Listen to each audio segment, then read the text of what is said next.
ఇప్పుడే జీ5 app download చేయండి. చూడండి మీ ఫేవరెట్ టీవీ షోస్ ఎప్పుడైనా ఎక్కడైనా. అంత హడావిడిగా మనల్ని రప్పించడం అవసరమా?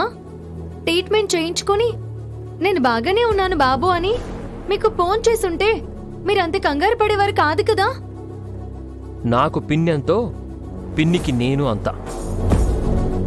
నాకు చిన్నప్పుడు జ్వరం వస్తే పిన్ని రాత్రంతా మేల్కొని నా పక్కనే ఉండి, అలాగే పిన్ని తలకి దెబ్బ తగిలితే నేను పక్కనే ఉండాలి కదా. బాగుంది మీ తల్లి కొడుకుల సెంటిమెంట్. సరే, జరిగిందేదో జరిగిపోయింది. ఇప్పుడేం చేద్దాం? ఏం చేయడం ఏంటి? అదే ఊర్లో మా వాళ్ళు అనుకున్నారు కదా, ఇక్కడ ప్లాన్ చేద్దామా? ఎలాగూ మనం ఆ డ్రెస్సులోనే ఉన్నాం కదా. ఒసేయ్, నువ్వు అసలు ఆడపిల్లవేనా? ఛ!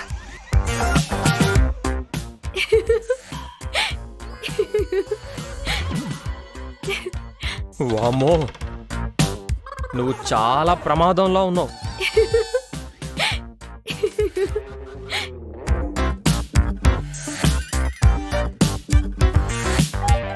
ఊరికే అన్నానులే మామా, మరీ అంత కంగారు పడిపోకు.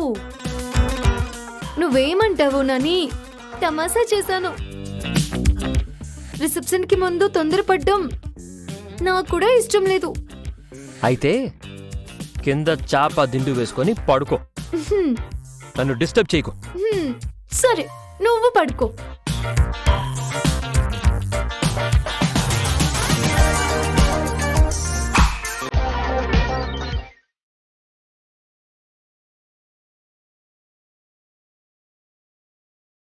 నా కూతుర్ని మహాలక్ష్మి తన కోడల్ని చేసుకోలేదు. రామ్కు భార్యను కాలేకపోయానన్న బాధతో నా కూతురు చచ్చిపోయింది.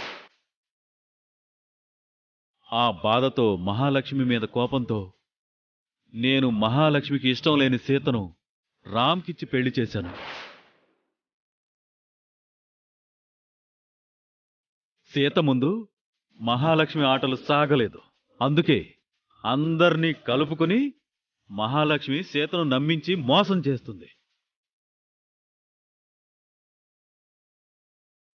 సీత వాళ్ళింట్లో ఫస్ట్ నైట్ జరగనివ్వలేదు.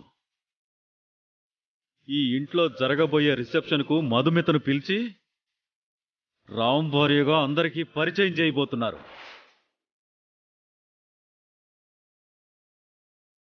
పాపం సీత ఈ కుట్రలేవి తెలియకుండా అమాయకంగా మహాలక్ష్మి టీం ఆడే నాటకంలో బలి పశువు కాబోతుంది. అదే జరిగితే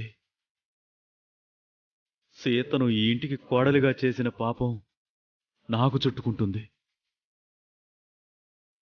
జరగబోయే దారుణం గురించి సీతతో చెప్పి పాప పరిహారం చేసుకుంటాను. సీతను కాపాడతాను.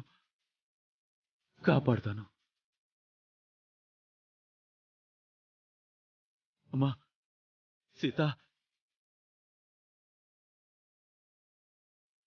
జీ5 యాప్ డౌన్లోడ్ చేసి అన్ని ఎపిసోడ్స్ పూర్తి ఉచితంగా చూడండి.